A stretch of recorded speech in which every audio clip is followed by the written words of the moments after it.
this whole far right, far left, it's all nonsense, everyone. It's all bullshit. It's all bullshit. It's a prism that you're made to look through that warps reality and keeps you divided and confused. That's what this far right, far left bullshit is.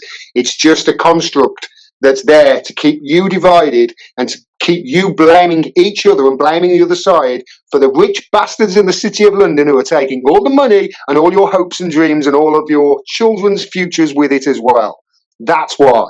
Just don't fall into the trap of labelling people far left or far right. I very rarely talk about it, very rarely, and there's a reason for that, because it's all bullshit.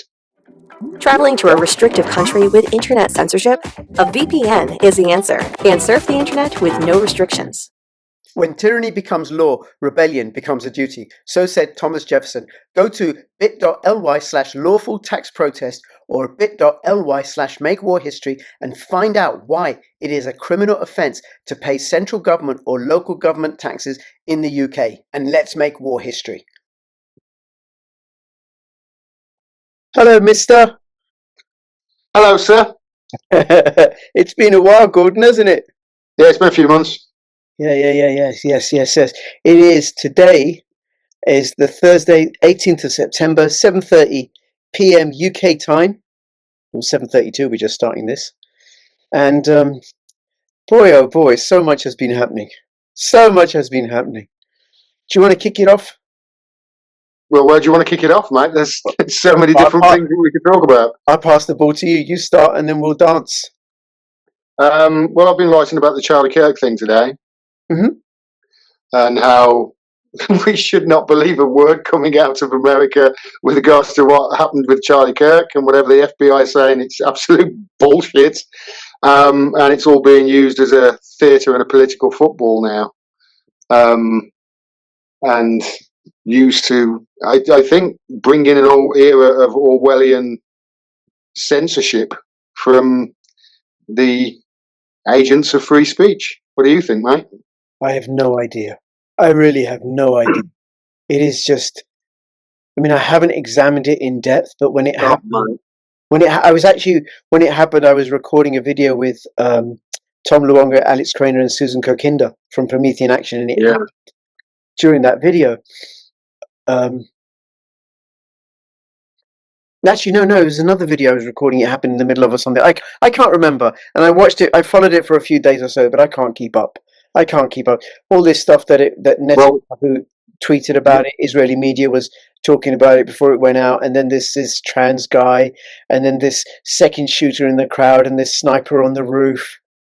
This trans guy, who's that? That's that Tyler Oswald, right?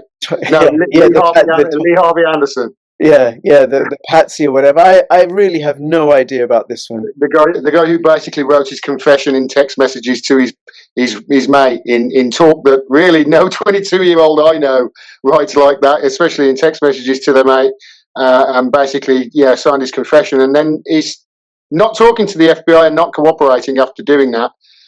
Basically, the only thing he's admitted to so far, I believe, is that he's the guy in the picture that the FBI put out.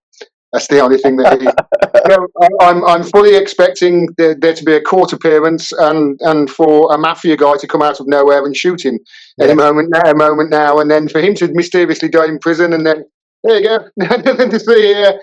There you go. We told the truth all along. Yeah.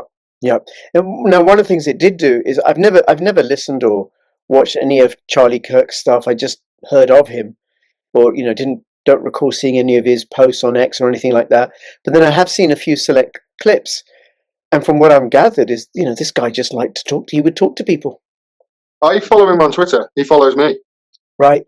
I haven't agreed with him on everything. I think that some of the stuff he said, especially around Gaza to begin with, was abhorrent. But I do follow people I don't agree with, just because I like to know what they're saying, and they've got every right to say it. Well, Gordon, you and I follow each other on X.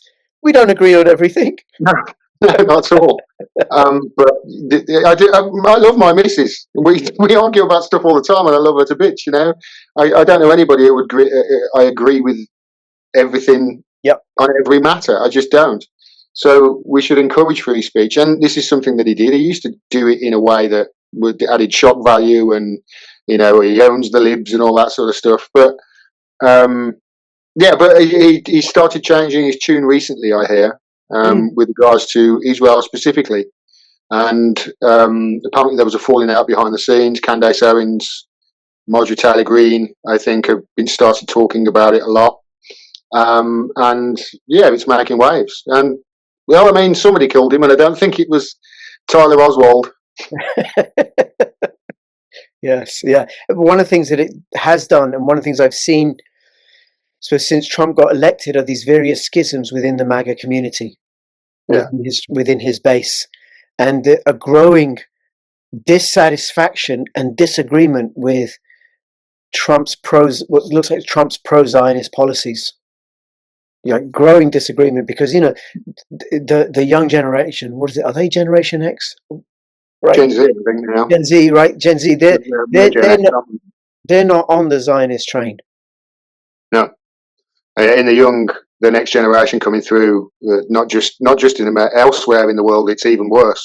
But in America, it's very low support for Zionism in Israel in general, and obviously, with what's happened in the last couple of years, that's going to get worse and worse. And there's no signs of stopping. They're doubling down on everything, and this is not going to. It's not going to improve their reputation on the world, and anybody who supports them is going to be tarred with the same brush. Okay, well, I do think Israel is committing suicide. I've been writing about that for months. Okay, so you and I agree about that. Damn. They are to blame for their own downfall. They brought it on themselves. Yeah, they're not going to come out victorious. They can't. Can't. Their economy is shot. People are leaving. It's a tiny population. How on earth are they going to be able to carry on being the shitty neighbors that they have been against neighbors that are increasingly powerful and forming alliances, and with a growing discontent in the West from populations that are being ruled by governments that have traditionally supported them, like the UK, like the US? It's untenable. And then the tragedy is the blowback is going to be on Jewish people. Yeah, and they're going to get it in the neck all over again. And anti-Semitism is a thing. Although I know it doesn't really have any meaning in the culture at the moment, because everybody's an anti-Semite. I mean, there's anti-Semitic cameras on hospitals now. They bombed a hospital and called it a Hamas camera.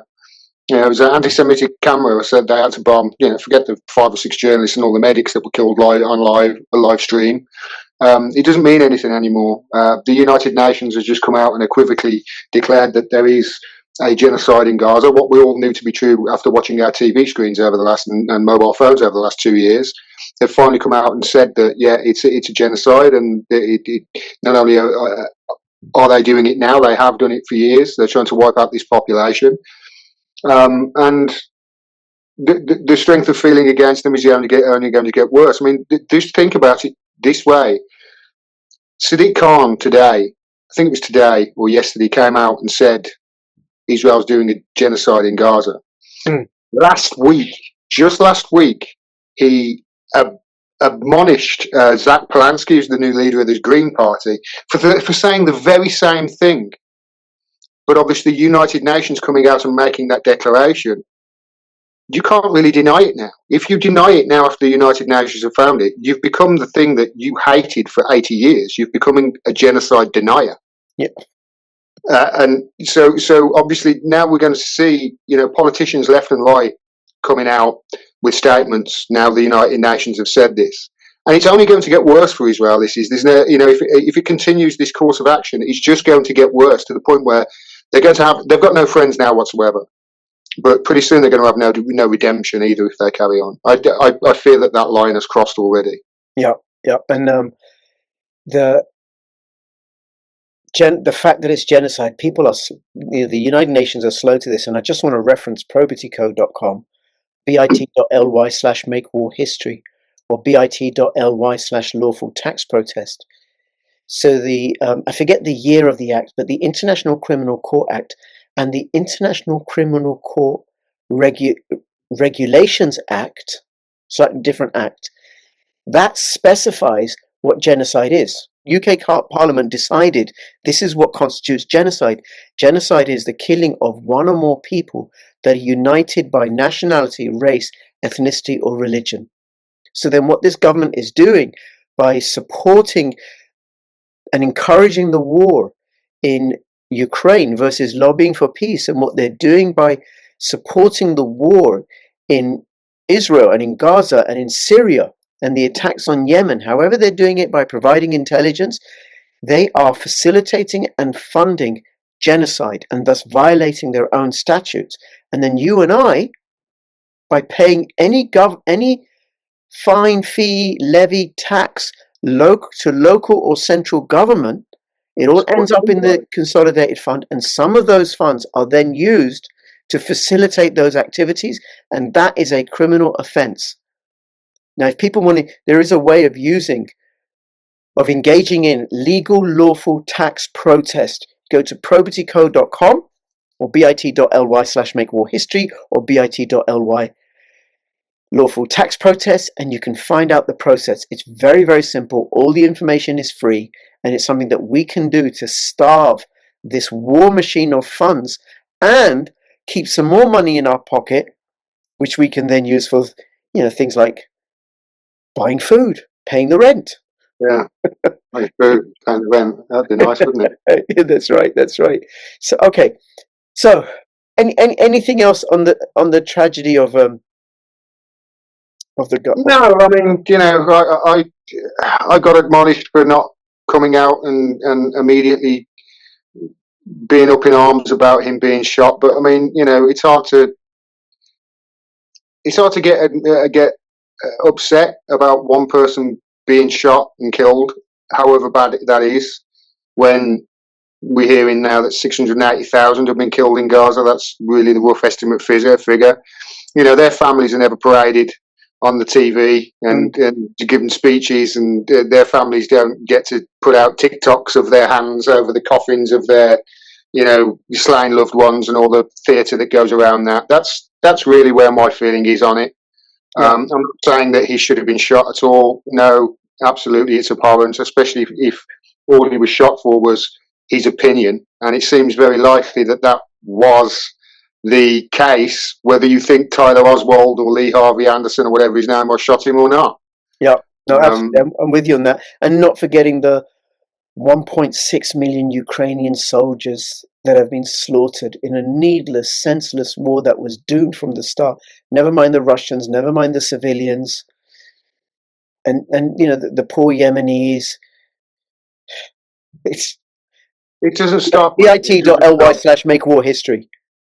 It doesn't stop, but it all comes down to the same thing. It all comes down to money. It all comes down to resources. It all comes down to hegemony and power. It's all about the collateral. That's what it's all about. The collateral. It's all connected. And what are your views on the Israeli attack on Qatar? Qatar. Listen, I mean, they've invited a delegation to a meeting and then bombed the meeting. And the only reason that they didn't kill their targets was because the targets apparently were in a room praying. Yeah, they hit it during prayer time, idiots. I mean, they're not going to be in the room, are they? That's how stupid they are. So it's stupid to start off with. And this is not the first time that they've done this. They've actually did it to the Iranian negotiators twice, when Iran and it were kicking Israel's ass, and Tel Aviv was lit up like a Christmas tree. So they bombed the negotiators twice around that time, and now they've bombed the Hamas negotiators in Qatar, a sovereign country. This is a apartheid state, a racist, ethnic, white supremacist state that has bombed, I think, now 7 countries in the last few weeks. But we've got to respect Israel's right to defend itself. What about everybody else's? Yeah. What about Qatar's? But I suppose, these countries that are around them, like Qatar, like Iran, like, Syria to a certain degree, like all the countries around them, they have played a longer game in just waiting and watching and just staying almost out of it and watching, because they've seen Israel has been tying the noose around its own neck and strangulating itself. So I don't expect Qatar to actually react here in any way. I feel as if Israel is an angry, wounded animal lashing out at everybody it possibly can right now in order to get a wider war and for this war to escalate. There's only one reason. There's only one reason really why Netanyahu is doing this, and that's because he knows as soon as the war is over, so's his career. Yeah. And he's possibly going to be murdered, extradited, or imprisoned. One of the three. So, he's going to keep it going as long as he can. But obviously this is causing immense turmoil within his own country. I mean, we're not seeing the half of it, mate. They've obviously got a tight grip over their internet over there. I saw in the Knesset just a few days ago, obviously, because suicides in the IDF are off the scale at the moment, because they're realising, wait, we are the bad guys after all, and the world fucking hates us. They're killing themselves in big numbers, and obviously the government aren't helping them. The government want them to go back into war now, and they called 60,000 of them back in. And they've been dumping their medicine all over the table, saying you don't care about us. So even their own military now is turning against them. There's obviously people on the streets protesting. We're not seeing the half of this. Their economy is in the tank. They can't survive without America's help anyway. Their economy would be on the floor. And now they're openly threatening everybody. So does Qatar need to react to it? No, but this is an escalation by Israel and by extension the United States to get this wider war that they're desperate for. I've just heard Trump say in a meeting with Starmer today that he's going to take back Bagra, the airbase in Afghanistan, because it's only 100 miles away from where China make their nuclear weapons. Yeah, they want the war is where the money is. They only make weapons of mass destruction, and pharmaceuticals. That's basically all these people make now.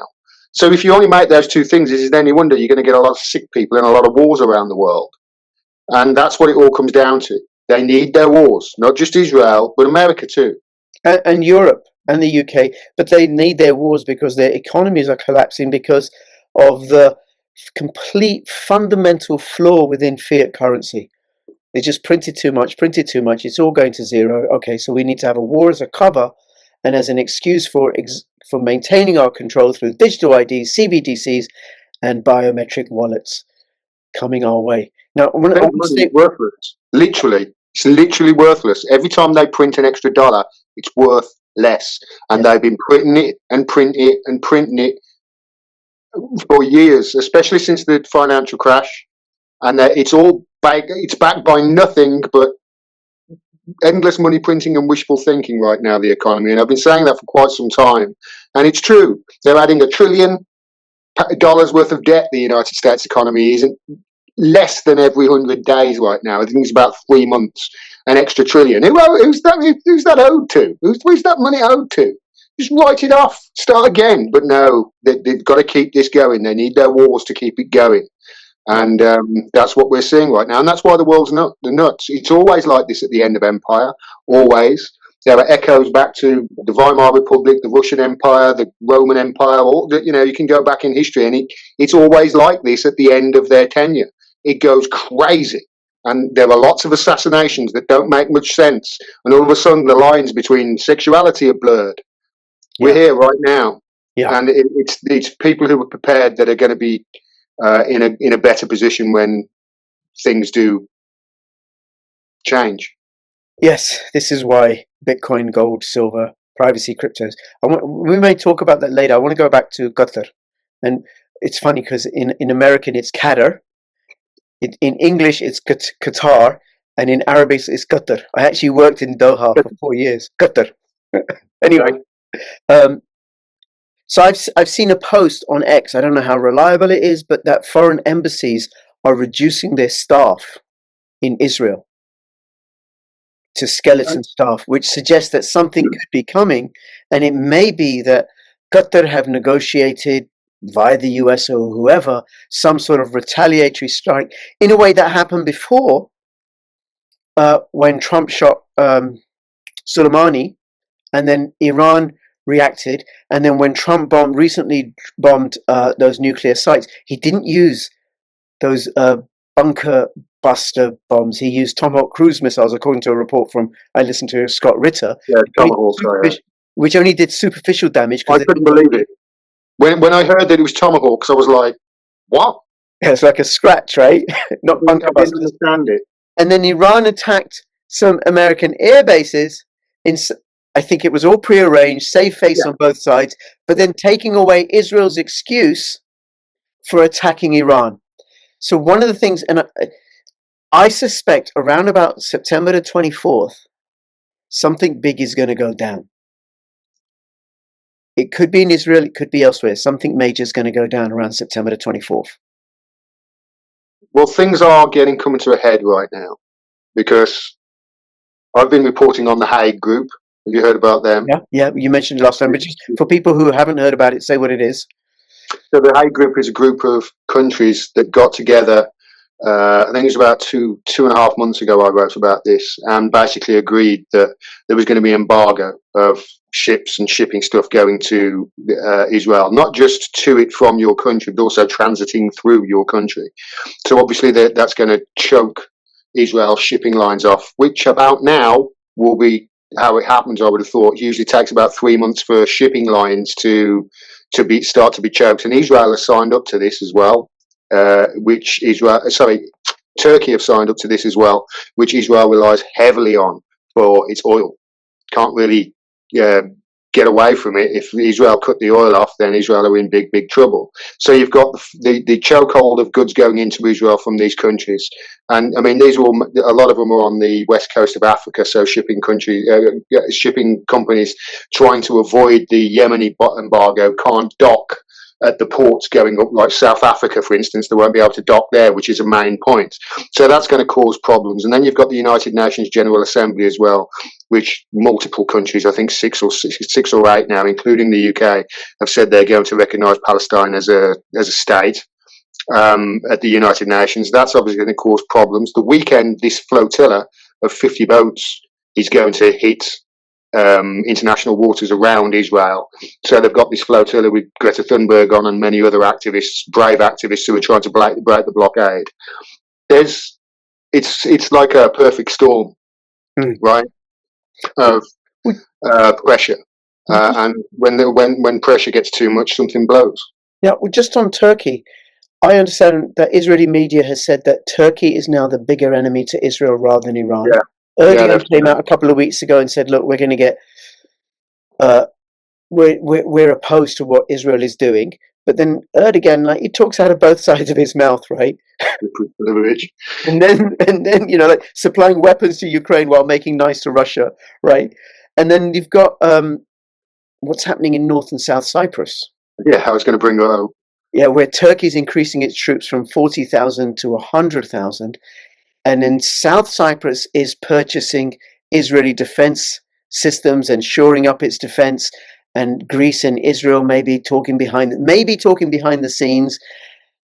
And then you've got Israelis moving into South and North Cyprus as well, especially after the Iranian attack on Israel, which scared the bejesus out of many Israelis, I'm sure. And according to, I forget his name, Demetrius Leskalis, who's a Canadian journalist, that those attacks by Iran on Israel did a lot more damage than the Iranian government are acknowledging or making known publicly. And I looked on, I asked Grok, how many flights a week from Tel Aviv to Larnaca? And there's over 70 flights a week from Israel to Larnaca, which is quite significant. So trouble brewing there. But notice, it used to be a former British colony, which is split. And Qatar used to be a former British colony. And Israel and all that was taken over from the Ottomans by the British and the French, and then divided up in such a way to keep conflicts brewing. Gang and counter-gang, which we shall come to later. Turkey and Cyprus, they have this weird situation there on that island, just for your listeners who don't realise this. Basically, Cyprus there was a coup in Cyprus, I think 67 or something like that. I forget the year now. And it was backed by the Greeks. And there were rumours and there were worries that the Greeks were going to eject the Turkish-speaking Cypriots out of their country, and there was going to be another Palestine in Cyprus. So Turkey invaded northern Cyprus. There was a flashpoint. Was that in 74 that happened? It could be 74. 74, Yeah, there was the war. Yeah, 74. Sorry, I'm thinking of a different disaster in that different area. former colony.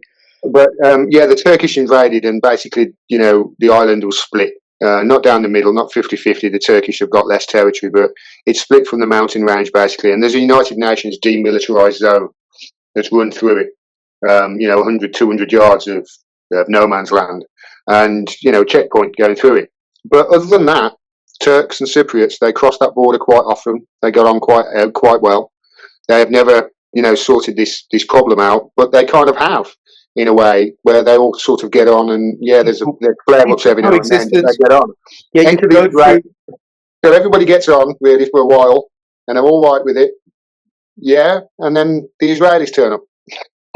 And all of a sudden, there's weapons talk, and there's also I wrote about this again a few months ago. Cyprus is going to be the new Israel, with the amount of people that I just knew from the boats. The planes is new information for me, but I knew the amount of boats that were leaving when Tel Aviv was shut down, the airport, because of the Iranian hypersonic missiles raining down. They were leaving on boats, and they don't have much hope of being around too long if nobody wants to go to your country when you are a colonial enterprise and a colonial settler state, which is what you are. And that's the situation at the moment. Everybody's leaving. Yeah. Well, actually, not just a colonial settler state, a really shitty neighbour. Would you like to have as good as your neighbour? I'm telling you, people have been worried about this. Mate, they've been worried about the IDF soldiers and Israelis coming to the UK and leaving. Move them in next door to me, mate. Move them in next door. First day, I'll build a brick barbecue, right on the border between our two gardens.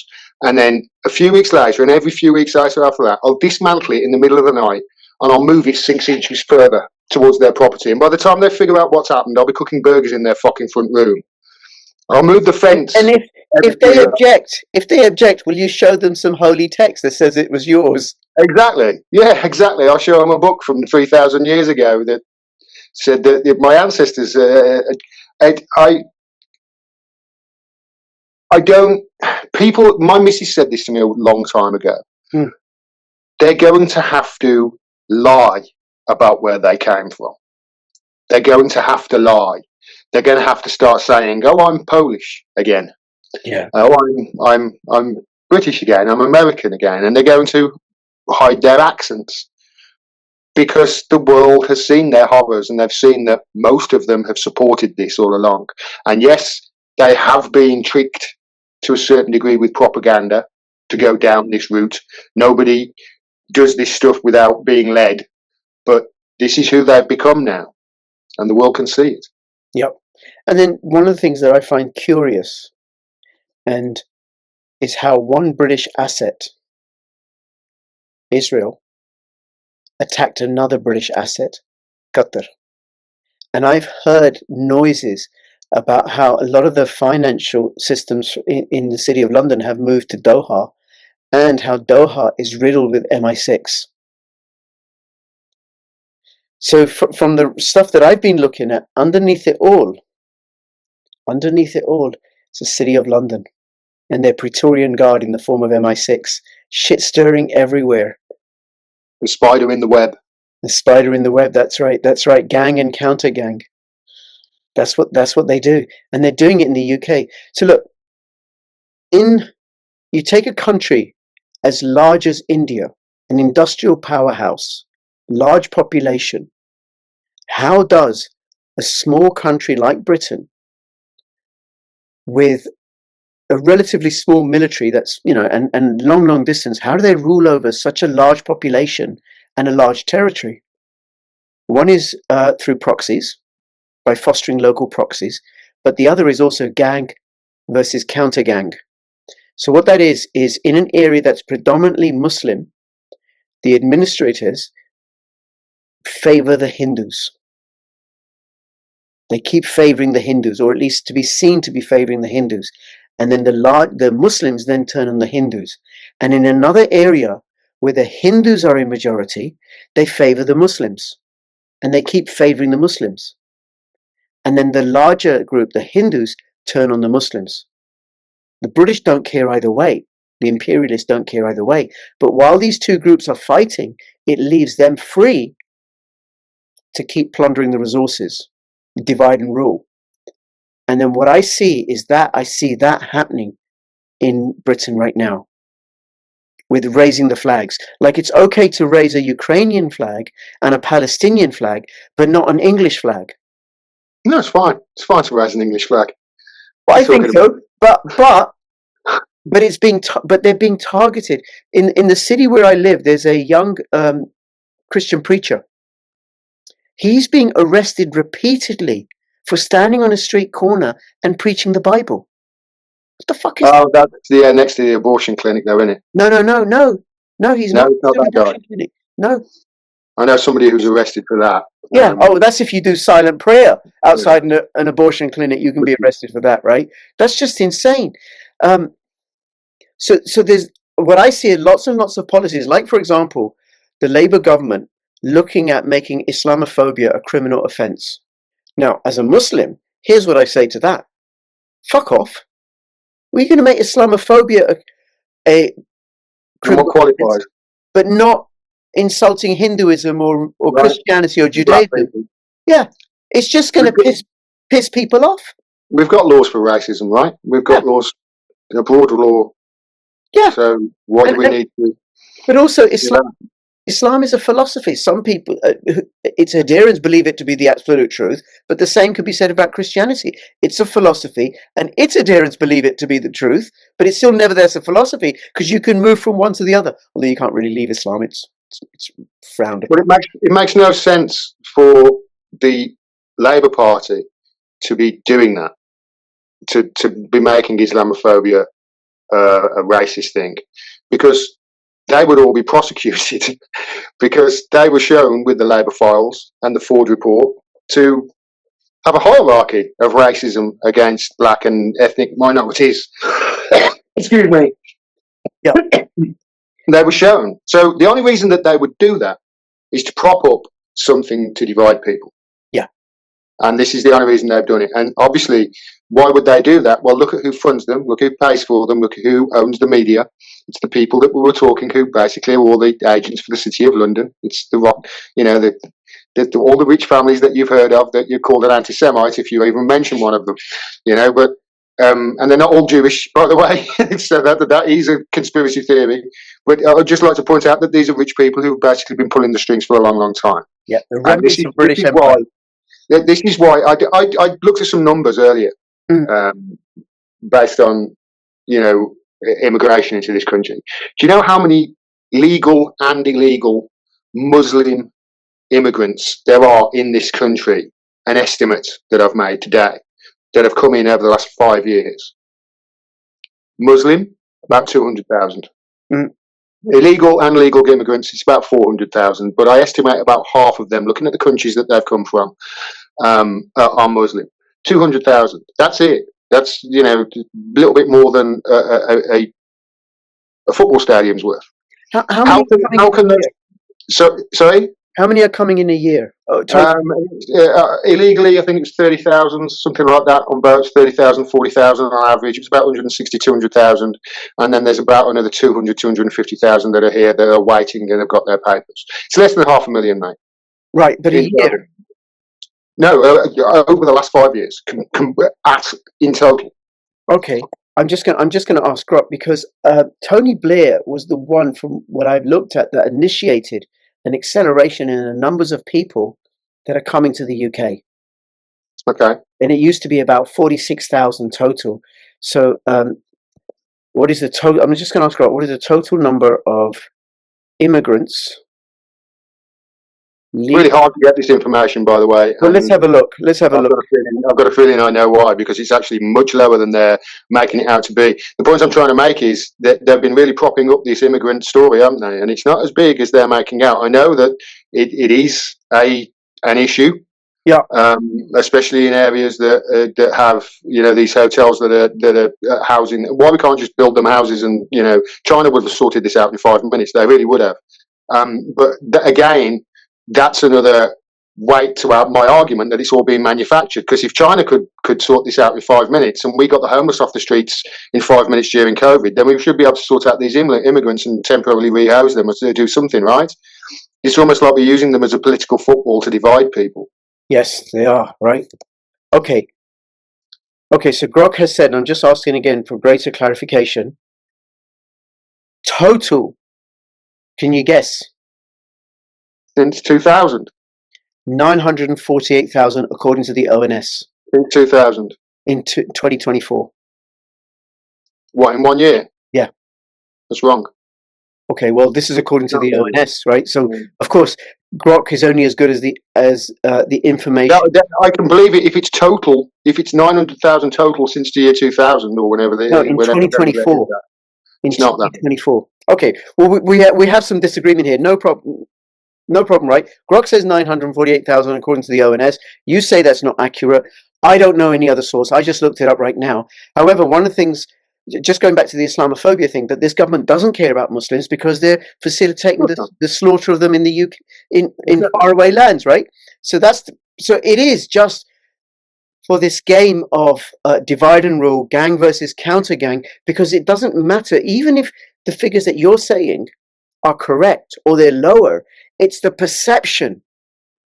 That's what's critical, that somehow that these people, this smaller group, are being favored over the larger indigenous majority, will then propel or provoke the larger indigenous majority to turn on this group. So then we have conflict, and then the government could say, listen, we have the solution. It is a digital ID, greater authoritarianism, greater surveillance. We need to track everything, and then they can use that as a mask for plundering more resources. Gang versus counter gang. Which bread is £2 a loaf. The NHS is being sold off to Peter Thiel and Palantir. Your rent's doubled. Inflation's going through the roof. But somehow Ahmed in a dinghy is the root cause of all your problems, and that's who you need to take your country back from. We need to really have a think here, guys, that these people didn't cause the problems that we've got right now. These immigrants who are coming into this country, they're coming into this country because they are fleeing their own countries that have been economically strangled by Western nations predominantly, including our own, and are the victims of our foreign policy. And where's the one place you're not going to be the victim of the UK's foreign policy? The UK, right? So, and looking at Europe, can you really blame them for trying to get to these shores, looking at Europe and Europe's future after America bombed the Nord Stream pipeline, and you know, they've got no industry to actually, they don't produce anything really in Europe now, apart from Germany, France, and, you know, maybe Italy. Oh, I mean, Germany, the industry is crumbling, and in France, France is just in uproar. But it's actually worse than that, Gordon. It's actually worse than that. I'm just looking for it right now because I saw that one of the things that this government has done, you know, while all the attention is on Trump's visit to the UK, this government have just allowed, they've done a deal which would allow 1.2 million unemployed European youth to come to the UK. Who else? And look for work. Keir Starmer's government. 1.2 million? 1.2 million unemployed youth from, never mind, to come to the UK.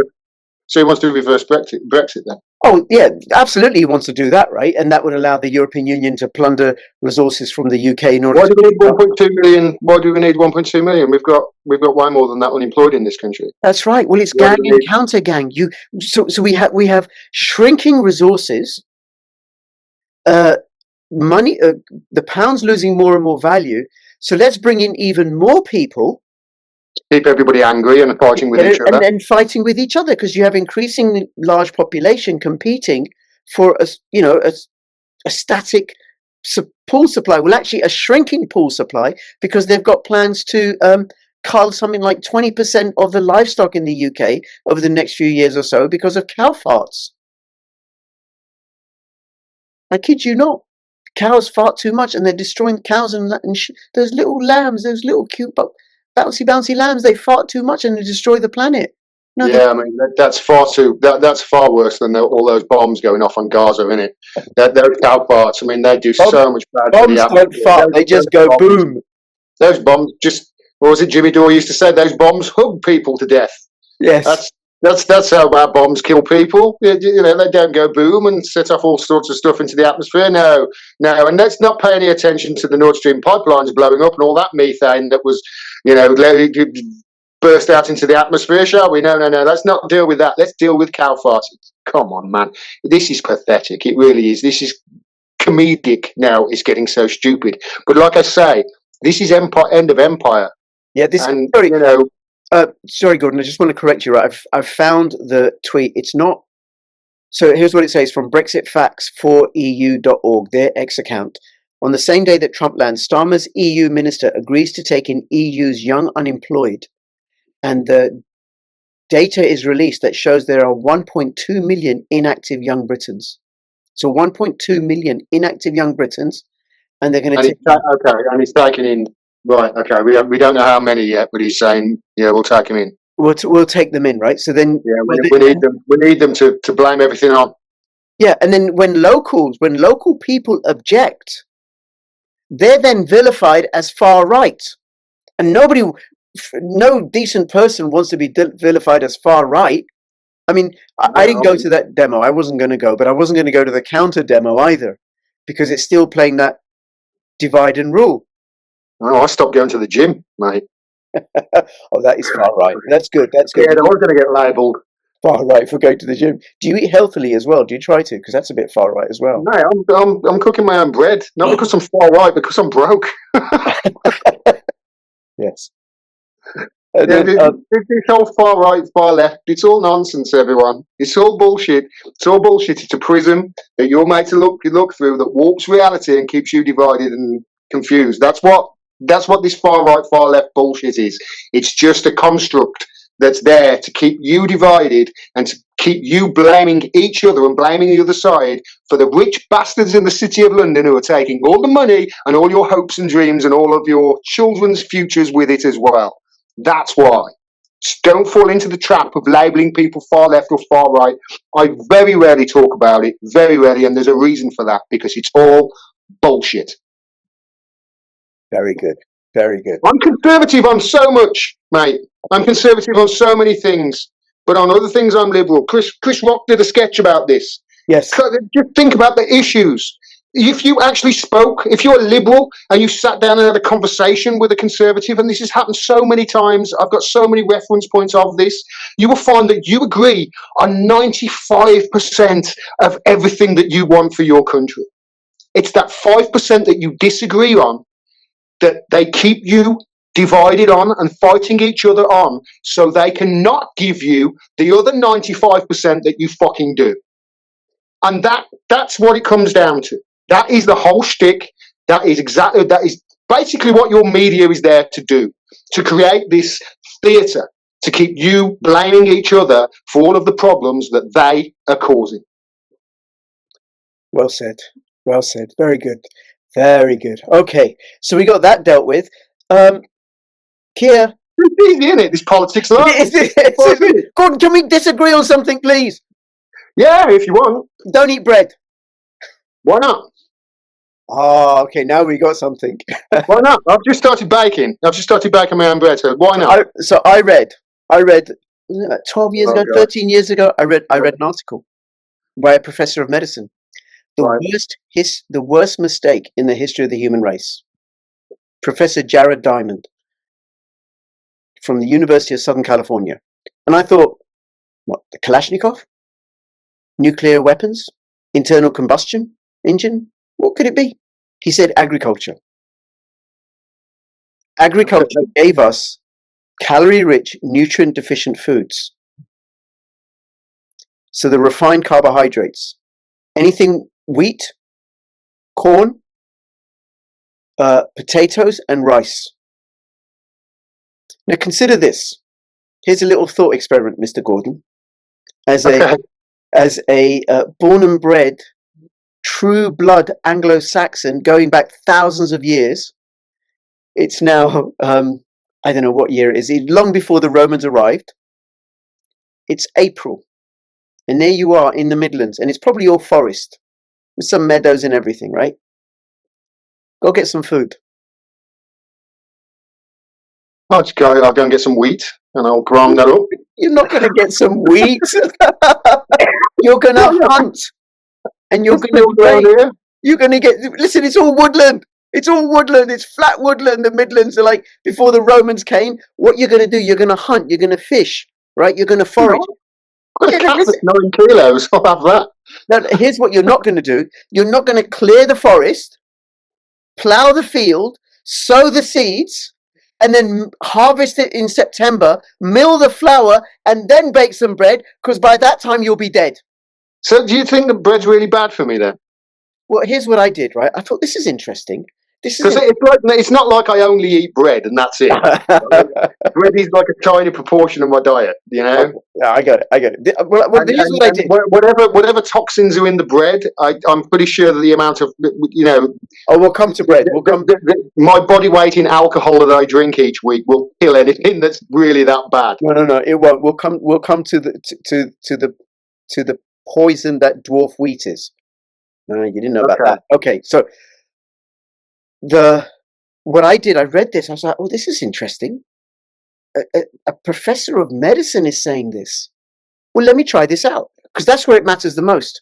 Now, this was in August, many years ago, and it was Ramadan. I was fasting, and during where I was working, then I was cycling 20 to 30 miles every day as part of my job, visiting families and everything, right? So, and normally, what would happen before when I fast is I'll wake up before sunrise. Well, first light, drink as much as I can, eat as much as I can, and then just feel awful for the first half of the day because I'm so stuffed, and then feel awful because I'm so hungry and thirsty for the next half of the day. And then when I break my fast after sunset, again, I stuff myself as much as I can. Here's what happened. I thought, okay, I will cut out the refined carbohydrates. And what happened was I didn't have any hunger crashes. And it got to a point where for the morning breakfast, before sunrise, I would just drink water. I didn't need to eat because I could sustain myself. And this is when I went high fat, low carb. And now I've tried all sorts of variations and stuff. And now what I'm keto. I eat a lot of meat, a lot of eggs, a lot of raw honey, a lot of raw milk, no bread. I won't have bread. I might occasionally have a little bit of rice, occasionally a little bit of potatoes, but that's it. And I've had all sorts of health improvements. I tried it out. Now, here's the deal with wheat. So we've only had agriculture over about 10 to 15,000 years. We haven't had time to evolve to be able to adapt to it. Very few mammals actually eat the grain because it's toxic. There are compounds in wheat that cross the blood-brain barrier. Not just gluten, there's other ones as well. I can't remember what they are now, right? Can I just stop you? Go on. If it's really bad for us, and we've been eating it for thousands of years, don't you think we'd have all died out by now? Well, no, because what it does, it doesn't kill you straight away. It's debilitating over time. And then the wheat that we have now has been genetically modified so that it's dwarf wheat. It doesn't grow as tall. If you look at paintings from the Middle Ages, wheat is about 4 feet tall. The wheat, they brought out a strain of wheat in the 70s called dwarf wheat, which is shorter stalks that don't bend in the rain. Therefore, they are more resilient and easier to harvest, but it's become less nutritious than it was. And the advantage of wheat is that you can turn it into carbohydrates, into bread and stuff, which you can keep, package other foods in, makes you hungry. It triggers endomorphins. There's compounds in wheat that trigger the same receptors as heroin, which is why wheat is the carbohydrate that people find the hardest to give up. They'll give up potatoes and rice and corn, no problem. And then the other thing that agriculture allowed for, it allowed for the accumulation of wealth. Land became a commodity, and it allowed precipitated feudalism, because if you had land, you could store the wheat. You can keep wheat for ages. Meat and milk and eggs, they're not so easy to store and keep, and you can't do it in such large amounts. And it's not so malleable that you can make so many things out of it. Now, my invitation to you is to try it and then see. I'm going to respectfully decline that invitation. Well, it's good that we have something. We found something that we still disagree on. If I need to quit anything at the moment, it's not bread. There's plenty of other things that are far worse for me than bread, I assure you. That bread will be about 12th or 13th on the list. So when I knock off those first 12, I'll let you know, mate. All right, no worries. But there we go. Something we disagree on, right? Now, I've only just found out that I can make bread as well, and it's bloody lovely. And I will say this, right? Yeah, bread, I believe. Okay, what's better for you, mate? Bread that's baked at home in the kitchen by me that uses 4 ingredients, or bread that you buy from the store that's got about 17 ingredients in. I bought some baps for my mum the other day. 17 ingredients are on that label, including several E numbers. 17. It's bread. It's bread. And it's all, like you say, to keep the longevity of it and to keep it fresher for longer. But, it tastes crap compared to the homemade stuff. Yeah. I bake my own cakes as well, and any baker will tell you it's the same with baking. I cook all my own food basically from scratch now. I've trained myself over the years. 1, because it's more nutritional. 2, because it's healthier. And 3, because it's much, much cheaper and tastier. Yep. So 1, because it's tastier, 2, because it's healthier, and 3, because it's much, much cheaper. I even cook my own cat's food, mate. Wow. Yeah.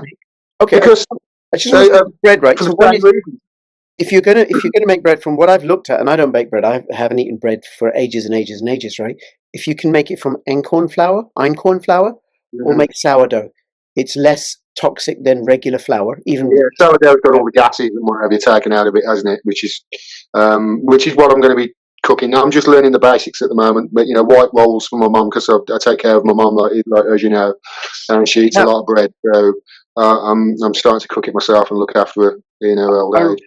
Okay, I respectfully ask you to spare a thought for me, as a Punjabi who no longer eats naan.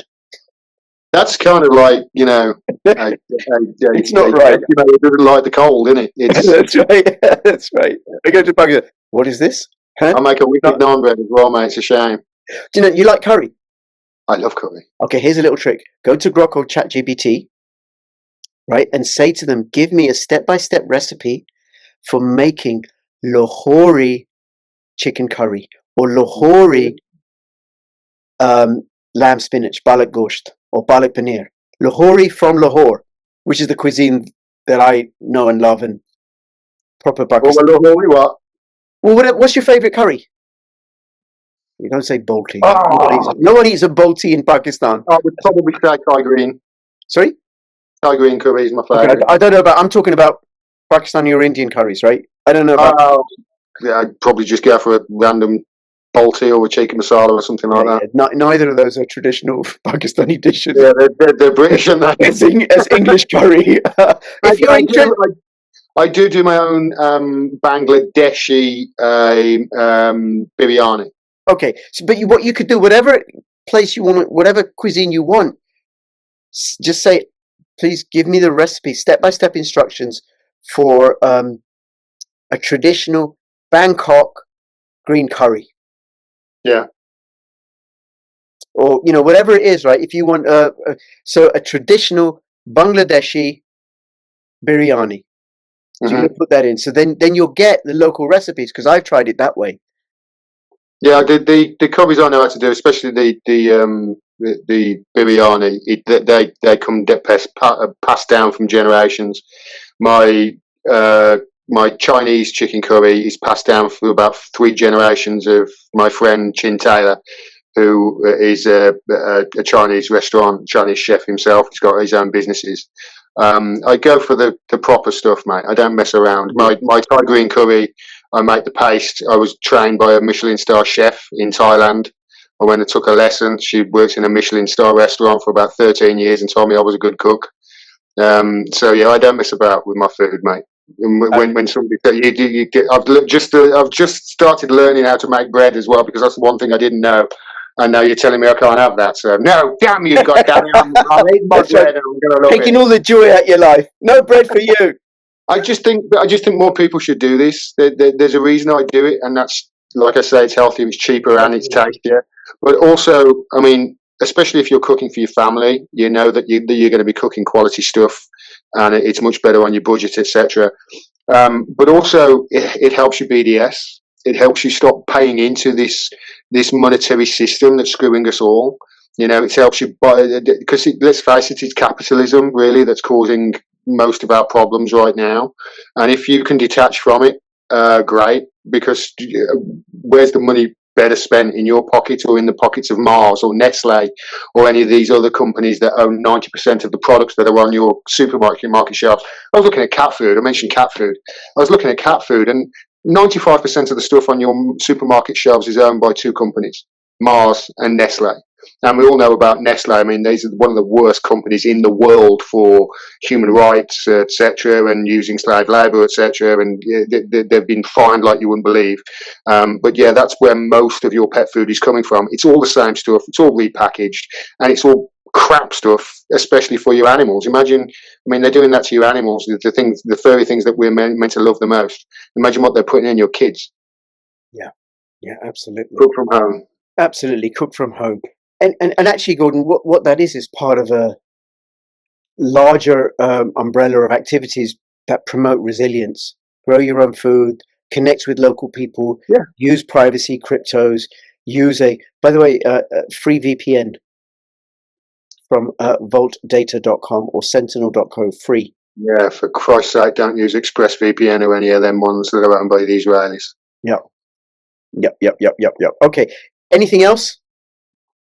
Love you, mate. You're great. I'd love talking to you. I'd like to add that in. Like we disagree on so much, but it's always a pleasure. Well, no, less and less. Well, I think what we're proving here, the more we talk about things, the more, even though we're not aligned, we agree on most stuff, and it's all the stuff that we're not getting. Yeah. And the 5% that we, like I say, the 5% that we disagree on, that's what they keep us divided on. That's what they keep us divided on, while they take off all the money, while they sell off the NHS to Peter Thiel, while they do billion-dollar deals with Microsoft and Bill Gates and all these, the word of Jeff Bezos, you know, the worst people in the world. That's how they get away with doing it, because we're all distracted. And that's pretty much what everything is right now. Is a distraction. All of this fallout with Charlie Kirk, it's a distraction, especially in America. It's all a distraction away from the Epstein stuff. It's the same over here with Mandelson and whatever. You know, anything that they can do right now to distract you from the truth, and the truth is they're in a really, really, really, really bad way. These countries are. Yep. Actually, Gordon, there is something I just want to share with you before we finish up, which is.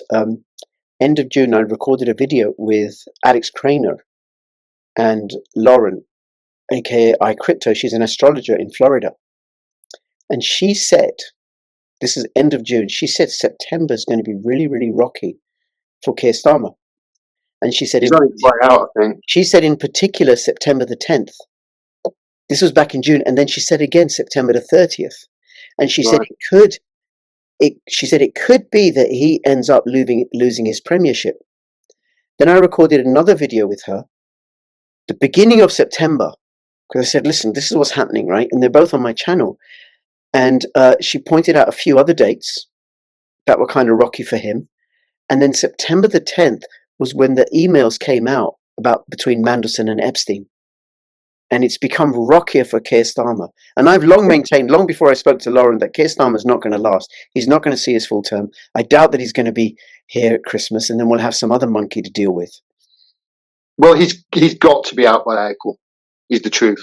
He has to be gone by April. Because of the local elections in May.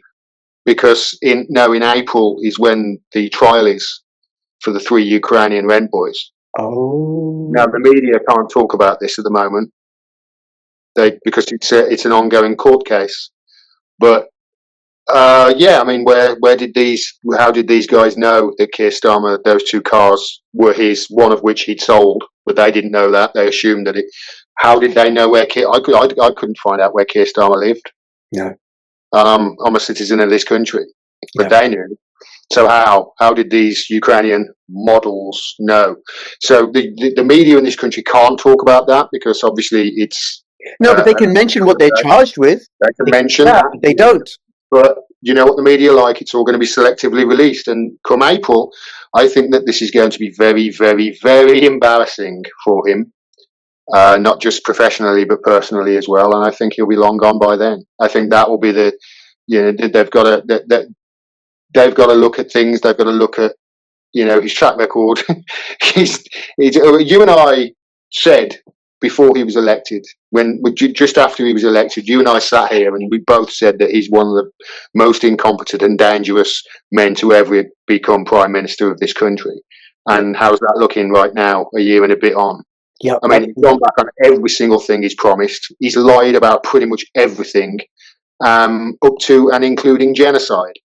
Yeah. And he cannot stay. What happens from then is going to be anyone's guess. Are we going to have another election? Is Andy Burnham or Wes Streeting going to take over? What's going to happen? They got the local elections in May. Labour are going to be completely routed. And I was listening to the Duran, Alexander Mercouris and Alex Christoforou, and one of the things that Mercouris said is that nobody, according to him, nobody in the Labour Party wants to take over the poison chalice. Who would want to take over? It's so unpopular. And then coming government. They've got all the power and nobody wants it. Nobody wants it. Nobody wants it. But also think about it in May. Who's going to want to canvass for them? Are there any Labour supporters here, by the way? Are there any left that you're going to go knocking on doors, urging people to come out and vote Labour? Who would do that? They're finished, mate. They're finished, and the Tories are finished. Destroyed Labour. And actually, that was the other thing about the that big demonstration in London. That my take on it is mostly people who've been completely betrayed by Labour. Yeah, completely betrayed. They're not. It'll be the whole spectrum, mate. It'll be all of them. Yeah, they're not far right at all. Yeah. These are traditional working class Labour voters who've been completely abandoned by this completely fraud, fickle, evil government. I mean, to tar all of those protesters, 100,000 or whatever it was, as far right, I think he's really not doing people justice. Yes, I'm sure there were far right people on the march, and yes, I'm sure there were hooligans and violent people on the march as well. But there were 100,000 people. The lefty demos that we've been on, right? There'll be hooligans from the left on those as I will say this. And there'll be provocateurs. I will say this. I've been on more pro-Palestine demos than I can count, and I've never seen anybody on a pro-Palestine demo pissing up a wall. Right. And when I see those pictures, I just think, you want to take our country back, and that's how you treat it. Yeah. Ahmed in a dinghy, mate, is not to blame for your problems. Yeah. And it's time we all linked arms, and we might have remembered that. And because if you and I can agree on that, if you and I can agree, these immigrants are not the people that have caused all of your problems. These immigrants are not the reason that bread is £2 a loaf. These immigrants are not the reason that the NHS is being sold off to Palantir piece by piece. And these immigrants are not the reason that Boris Johnson and whoever's Prime Minister, the first meeting that they have is with Bill Gates. It's not the immigrants that are causing your problems. If you and I can agree on that, then you and I, we can join together. And then they're screwed. Because the immigrants become the scapegoat for the real enemy, which are the globalists that want to destroy our lives. And like I say, it's really hard to get the right figures on this immigration stuff, and that's by design. It's been propped up, it's being used as a tool to divide us. And you and I, if we can agree on that, then you and I have got somewhere that we can build from. Absolutely. Gordon, thank you.